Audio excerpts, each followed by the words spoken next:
Kinshasa na biso réalité ya banaki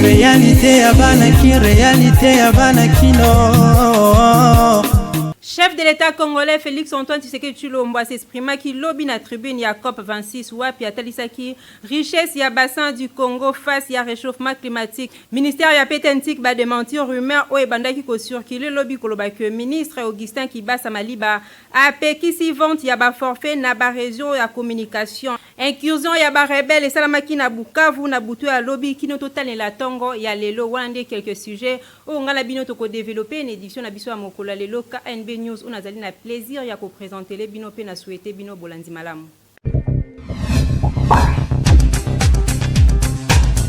Mbote na bino bandeko balandi kaka nde na lobaki ne bandeli chef de l'État congolais Félix Antoine Tshisekedi Tshilombo a s'exprima ki lobby na tribune ya COP 26 wapi atalisaki richesse ya bassin du Congo face ya réchauffement climatique. Normi Pila reportage. Na deuxième jour, il y a des travaux, il y a COP26 à Glasgow. Président Félix Antoine Tshisekedi Tshilombo a poursuivi qui plaidoyer en faveur de l'Afrique et de la République démocratique du Congo. Rien que pour la journée, on a mardi 2 novembre, le président de la République démocratique du Congo a intervenu qui a plusieurs groupes de travail en bilatéral et multilatéral. Mon corps, il y a une intervention qui marqué qui journée en gros, il y a qui sur l'infrastructure, et climat dans l'Afrique. Na pembeni ya homologue naye américain Joe Biden, ya premier ministre britannique Boris Johnson, pe ya présidente ya commission ya Union européenne Ursula von der Leyen. Afrique pe République démocratique du Congo ezali prête, impatiente, pe désireuse ya ko expérimenter façon moko ya sika ya ko sala na ba principaux partenaires naye euro-américain pour na ko créer monde moko meilleur oyo tolingi biso nyonso. Oyo jeunesse na biso akoki ko espérer na yango oyo tokoki kotika na ba génération future ndenge affirma ki président Tshisekedi lisusu alobela ki sur importante problématique ya développement ya ba infrastructure na volonté ya ko reconstruire monde moko meilleur oyo pe ezali durable. Président en exercice ya Union africaine pe chef de l'État congolais achaki en évidence ba contrainte nyonso oyo ko freiner élan ya continent africain ya ko intensifier ba investissement na ba infrastructure pour na ko soutenir croissance la économie na yé pe ya ba besoin ya population na yé avec à peine 62 milliards de dollars aux alliés disponibilisés pour na ko développer ba infrastructure na Afrique sur 130 à 170 milliards de dollars au bango bazala causer là ba état africain et ko quitter ko se maintenir na niveau moko ya croissance économique ya ba né l'équipe pour faire reculer pauvreté et impact na yango sur écosystème. Ezali mawa comme ça oyo ya rapport moko oyo te kubima ya bad pour renforcer conviction ya président Félix Antoine Tshisekedi Tshilombo selon oyo ba pays africain ba kozana pas ya ko atteindre seuil ya développement na ba infrastructure donc cap financière oyo ezali entre 68 et 108 milliards de dollars et kozala boucler té. Face à la situation oyo, Chairman ya Union africaine a sengaki ba choix ya sika topé na ba nouvelle stratégie oyo ekozala innovante. Na contexte oyo ezali caractérisé na lassitude ya ba donateur pe ya augmentation ya niveau ya endettement na ba pays oyo ezali le plus exposé et sengi na biso to luka ba approche ya sika ndenge ya martelaki. Na ko évoquer situation ya République démocratique du Congo, président Félix Antoine Tshisekedi a indiqué que mboka na ye ezali ko s'investir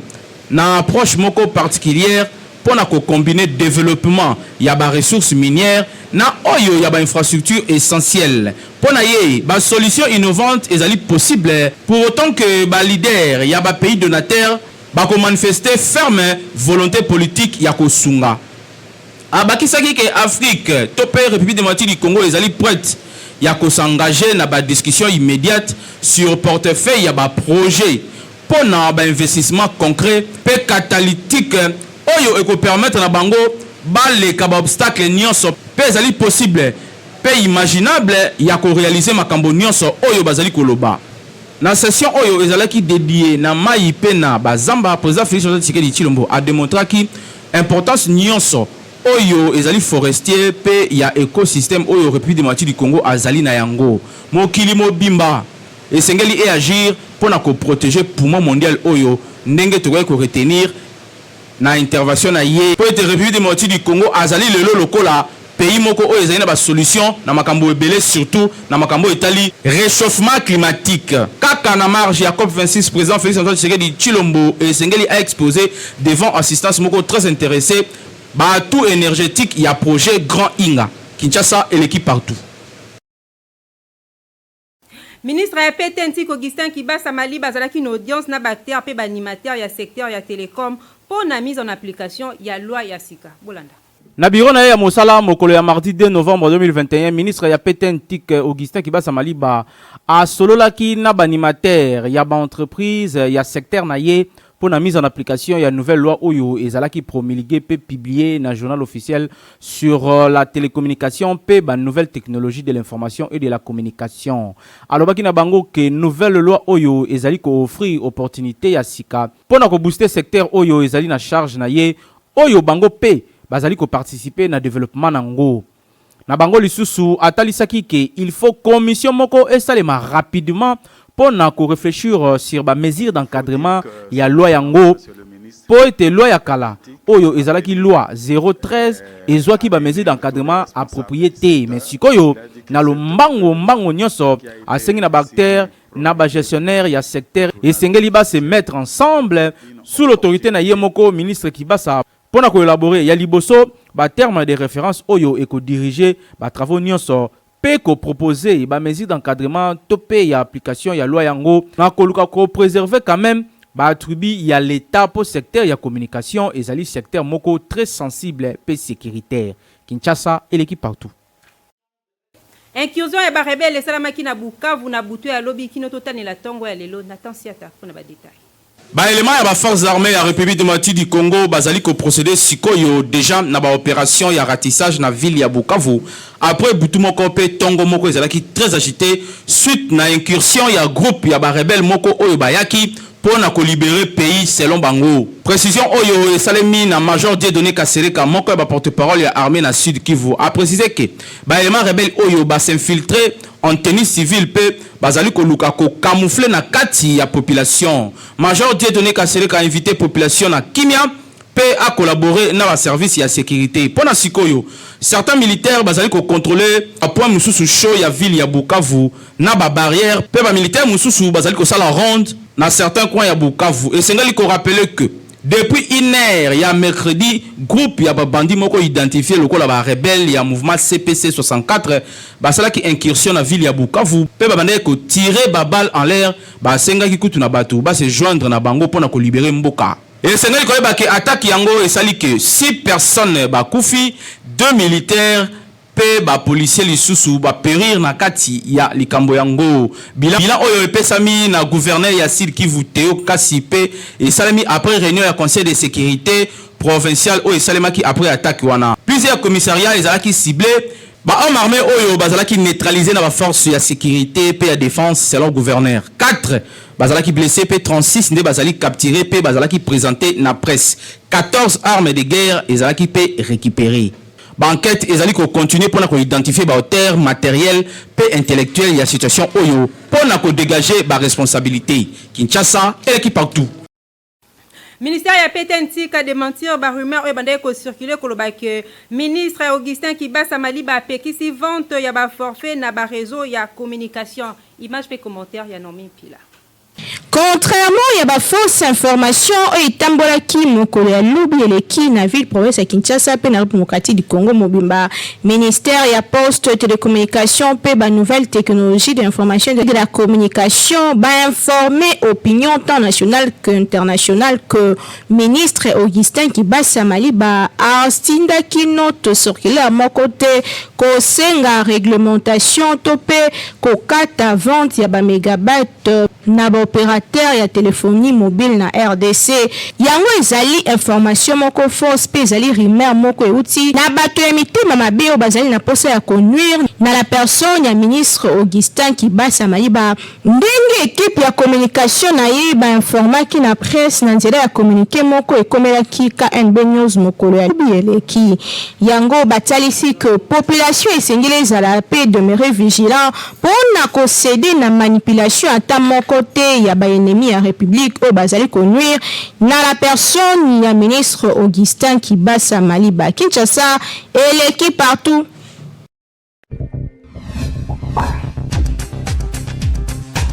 Beltesco azalaka kaka na souci moko mpona koede peuple congolais atia na marché kaye ya OP stylo Simba kasi yango ezotekama partout.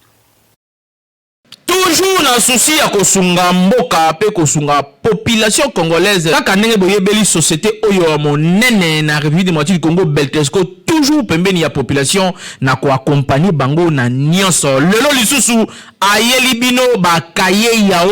pona kelasi ya bana na biso classe ezali kozonga kala te awa na yango kimaka deja mbangu na ba magasin nyonso ya Beltesco oyebi ezali partout awa na Kinshasa na ba commune nyonso soko tuli magasin ya Beltesco ezali po osombela bana na yo ba fourniture scolaire ya qualité supérieure lokola ba cahier yao ba stylo Simba pe ba cahier cartonné ya ba format nyonso ozana besoin ozwa ba cahier ya qualité pe ba stylo ya kitoko pona bana na yo année scolaire oyo bazala à l'aise Kimambango na ba boutique ya Beltesco okozala desité. Tozana bakaya 100 feuilles quadrilinéées, tozana bakaya 48 feuilles quadrilinéées, tozana bakaya 24 feuilles quadrilinéées, tozana pena bakaya 12 feuilles quadrilinéées. Kobo sanate, tozali pena ba stylo Simba ezokoya ezokoma, tozana ba stylo Simba ya bleu, tozana ba stylo Simba ya rouge, tozana pena ba stylo Simba ya noir. Tozali lisusu na surprise mususu mbula oto bakisi, toyina bakaya cartonné ya ba joueur kitoko o bana balingaka. Kobosana te balobi tangu ozali kosomba kaye yao vérifier bien soki ezali na logo oyo ya Beltesco po ba mwifi bazali ebele oyo bazali ko pirater yango donc soko sombi ya mwanza ekolia yo okoumela nango te po ekosenga obakisa mususu kasi soki osombi ya Beltesco ozali mobimba ane mobimba bana bakotanga kitoko po bakaye na bango pe ba stylo na bango ezali ya qualité supérieure otolobaki te tolobi Beltesco vraiment mosungi ya mboka Kinshasa et l'équipe partout.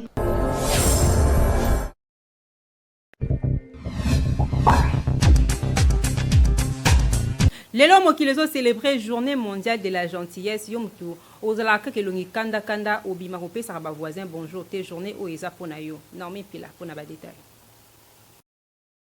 Le 3 novembre chaque année, Mokili célèbre la journée mondiale de la gentillesse. Et c'est ngeli koyeba que bato bazalaka gentil, bazalaka na meilleure santé, pe baumela katang molai na Mokili. Yango journée où ezali représenter le kola affirmation où ezali évident que motunyoso et sengeli ya zwaka tango ya koseka mingi pe ko s'entourer na bato baza positif pona aumela tango molai na Mokili azala apaiser quel que soit le problème azwaka tango ya ko se réjouir na baike o baza pembe na ye origine ya journée yango ezala bongo promulgué na mouvement mondial pour la gentillesse o ebongamaka pe salemaka na signature ya accord moko esalemaka na 2000 ans na origine yango journée yango ezalaka célébrer le 13 novembre pour de raisons ya chaque pays wapi ba commémoraka journée yango ndakisa na France pe na bamboka mingi kasi po na mbula oyo mokolo elelo ezali bongo le 3 novembre wapi mokile célébrer journée mondiale de la gentillesse ezali très important kozalaka détendu kosekaka pe kozalaka bien na bazalaka pembeni na yo parce que bon il faut ko simplifier yango eza déjà na ba problème plus ozala ba problème na ba semblable na yo plus pe ozali kokomisa mokuse vi na yo donc zoaje sekaka mingi ezalaka gentil ezali faiblesse te kasi ezali force ya makasi okoki kocontrôler bato même na mosika tango yo ozali kozwa temps ya koobserver pe ya kosekaka tango nyonso eza bien mpona santé na yo eza bien mpona libota ezala na kimia ezali malamu mpona société tongama kitoko gentillesse eza moko ya bavaleur oyo esengeli toconserve na tango na biso pe na bamboka na biso Kinshasa et l'équipe partout.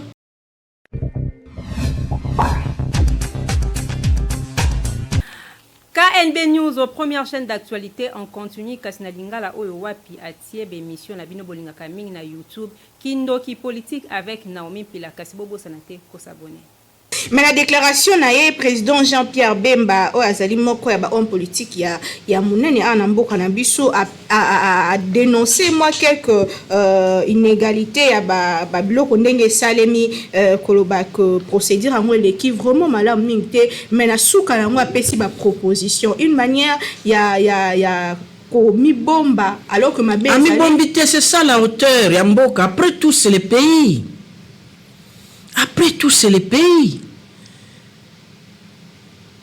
Avec constitution, je dois mettre. Et Kaboli Mboka a un message. Il y a des frustrés, il y a des bamsous à se payer. Mais tout ça, la bonne. Pour ça, tu continues à amener un Mboka qui dit Kaka. Tu as terrain Mboka liboso. Ok, le Kadima Zana, tu as bloqué Kadima. Tu as avancé Kabongo. Tu as bloqué pour loi Kadima dans la télé électorale. Et ça, on a parlé. Tout ça, la mibé quoi loi qui toque. Et puis tu as même côté na bemba na kati tembiso même c'est préparé en projet toi tu as pas sanction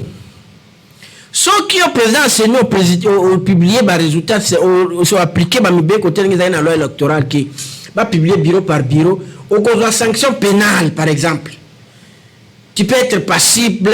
d'une peine de 10 à 20 ans de prison. Tu peux mutakobanga ta soki na biso de personne ba soutenir qui mais mon gade personne azuit atango ya solo donc ce qui te verrouiller te bongis na nini na loi électorale Kadima aussi sera esclave de ça au moins ne même balobi tout on ga les soutien na makambo wana on peut les bloquer on comprendre azo mona musika et puis bien non c'est pas ce qu'on a na mutu na selindo longi biso en 2006 tu na mamika premier vice-président ya Seni MLC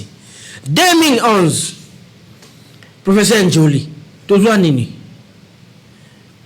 isa garantie za loi biso to fungole miso na kati ni international o proclamer résultat mabeki Mbappé ya Seni so proclamer résultat neti loti tu ba résultat bureau par bureau to nanga ça se ba tumba yango eso penini mais ils sont là ils circulent librement. Or en réalité soit qui n'a publié Mabé s'il y a des preuves donc ta prison à 10 ans 20 les gens vont on appelle d'abord qu'on hésiter liboso avant qu'on soit fonction et puis on va si ba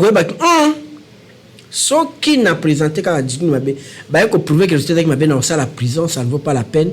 au moins que vous avez bien donc on peut récupérer de ces côtés là attention qui ni les Mabé to tumbambo kate po kaka ka demander à l'équipe bisoté c'est ça Jean-Pierre Bemba c'est de la hauteur vraiment pas mais pourquoi ça juste nyonso on saliango moi genre ya proposition tu a présenté par exemple la chef de l'état topena union sacrée a préféré qu'ils a communiquer est-ce que va besoin en considération non ça les communiquer après biso au travail on a biso au travail tout travail déjà si la loi électorale comme aux allons biso mais c'est tout ça là ba député na biso pe ba mango kuna na discussion notamment déjà na parlement et ko leka kuna do ba proposition ba député en so ba zo to ye ba ndenge ni kozala lobi na ne psoma kamba sanction ils ont surtout prévoir et ça tika ko sakana ba to ndengona ofanika bike Bemba za candidaté au tina cour constitutionnelle ofanika bobo ko publier résultat bureau par bureau ofani na ozotambola c'est pas normal au timbuka na poko soma be parce que les votes là c'est un rappel spirituel. Et maintenant qui va poni maman Naomi ça bon motoné a pesio no belaka ça ma bénédiction mais on a vu maman Naomi te ils ont des madame Chantal azaki na veine pe kutute vous voyez un peu alors biso to travailler min côté loi électorale ma campagne ko exclure bato oh Moïse Azalate papa père et mère banité donner la chance à tout le monde que celui qui va gagner il gagne. Que pensez-vous de personnes qui disent que équipe ya Denis Kadima wana pour non c'est la I2PS? Bon malheureusement c'est l'impression que ça donne parce que tout le monde a ba sang ba ko ba ki o era ba preuve mais les jours après prestation de serment tout le monde va draper I2PS. C'était déjà des preuves mais ya mabe. Maman depuis quand on a ba équipe CP na arbitre. Seule équipe CP na arbitre comme la champagne c'est qu'arbitre on a 12e joueur na terrain. Si vous avez un penalty, vous avez un carton rouge, un carton jaune, vous avez un peu. Donc, ils disent que c'est faux, mais pourquoi ils viennent? Eux qui soutiennent Kadima.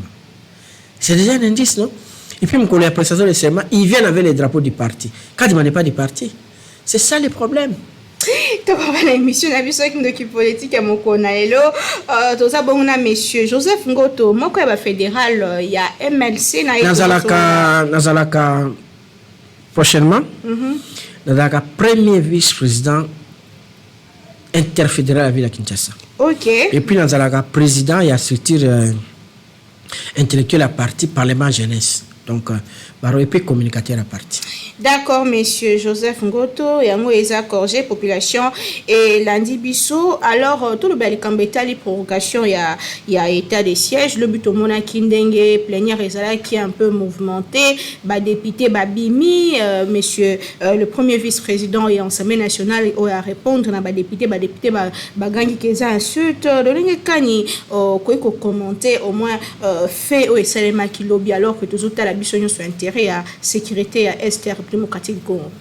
Bon, intérêt sécurité en un devoir permanent à gouvernement. Bisogno sotto voter constitution to baki état d'urgence état de ça 15 jours. Après 15 jours pour prolonger mais c'est comme il continuerait. Pourquoi bon parce que état d'urgence c'est ça et mboka tanga mie gérer na ba civil. Et ba tchaka état d'urgence c'est comme ka diriger na ba soldat. Situation bonga kate oumela. Yango l'état na gouvernement biso na bino to voter constitution to tchaka 15 jours renouvelable. Comprendre? Mais comme il se renouveler à tout moment. Alors que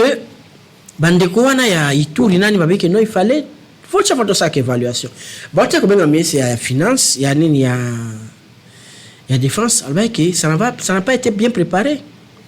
Ils ont bien préparé, bambong ba mobiliser té, loko moko té, il y a pas d'avancée. Alors bino bozo continuer kaka pour un résultat nini parce que l'état pour nanga ko lever ango a préparé carrément guerre na contre batwana on a ko renouveler non ka bato mutu un petit président ça carrière baki ça sera renouvelé jusqu'à ce que non c'est pas lui qui renouvelle c'est l'ensemble et puis les propos tenus par le premier vice-président lobby à l'assemblée c'est pas croyable il faut ba continuer ça ba yeba ko ploba. Comment on doit apprendre à bander qu'on a bango? Les faits sont là, bango qui balouka qui populisme. Batika osama kama ibazo linga ko bande ko bakufa kuna. Mais non, c'est pas eux qui avaient déclaré l'état d'urgence. Le gouvernement n'a ça que le gouvernement était prêt. Na makamunyoso. Mais tout le qui va batangwana effectif même nombre de soldats réel au babunda le gouvernement a évité. 80% bongo bimaki kabame na kisasa. Belé. Faut batailler ya denzela et quand même kuna un mois na babunya vu les asphyxiés. Alors ceux qui bande balobi bongo olo bana bango makambo alobaki wana. C'est pas normal.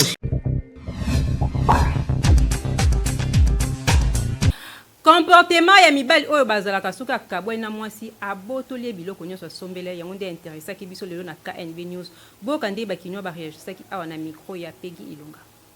Cadeau ezali présent et loko oyo offrir na moto sans kozela et loko mosu son retour yango esalemaka mingi pona kosepelisa moto oyo aza en face na yo cadeau ezali culture ya reconnaissance pe ya koluka kosala plaisir na moto en face na yo tokoki kopesa cadeau na moninga ndeko parent pe vice versa kasi lokola ezalaka signe ya affection pe ya bolingo na ba relation amoureuse pe deux personnes en couple bapesa na mingi ba cadeau pour na kotalisa attachement pe bolingo na bango kasi leo na Kinshasa tokuti phénomène pe comportement moko wapi mibali babotolaka basi na bango biloko soki bakabwani biloko oyo apesaka etango bazalaka en relation Tomituni comportement wana ezali malamu to te mpiaka kaka motema mabe to pe nini nde salaka bana mibali bongo. Comment peut-il vivre avec moi si tu as vivre avec moi kabwani faut boto biloko pesa ki.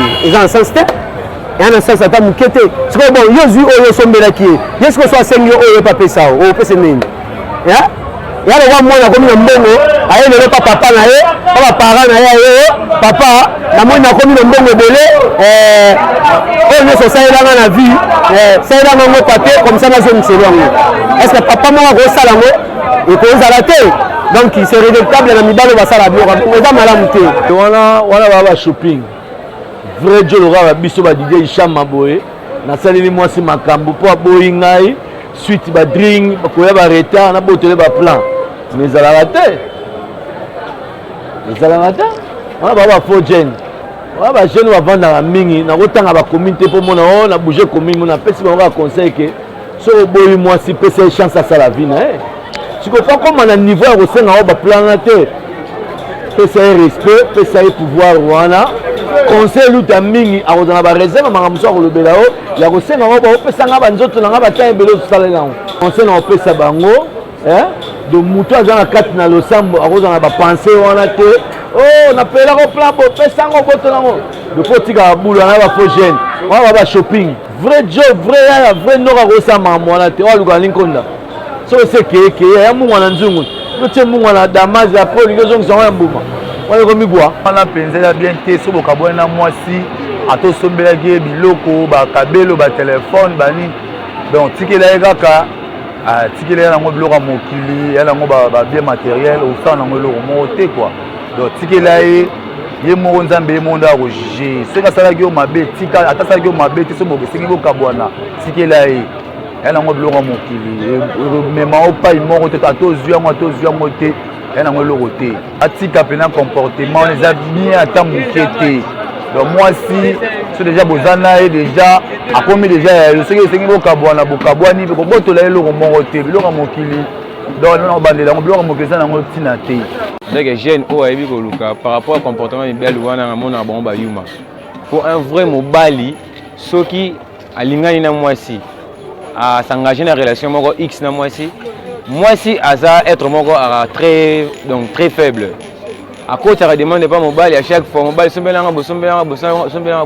ce que ça dit que relation est aboutir na le côté sengi ke kabwana ce qui mobile comme tina niveau que au ravir mwasi biloko o sombelaki donc eza na tinate donc to ba à part biloko wana yo ça mbongo sombeloko mususu te yango faut récupérer biloko wana donc comportement ya mibal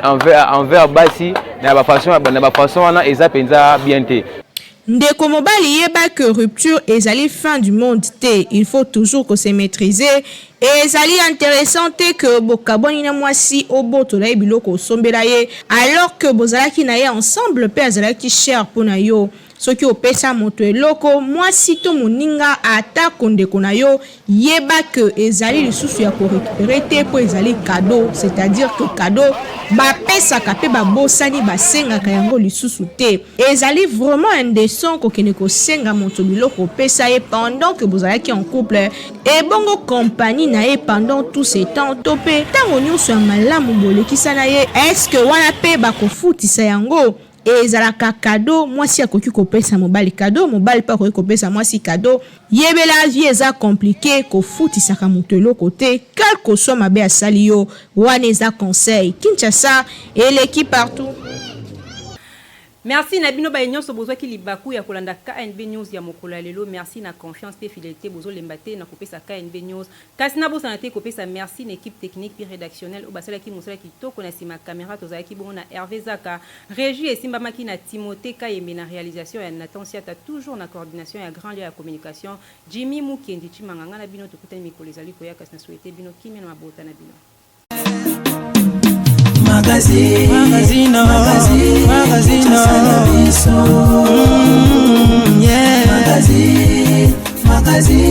Kinshasa na biso réalité ya banaki réalité ya banaki no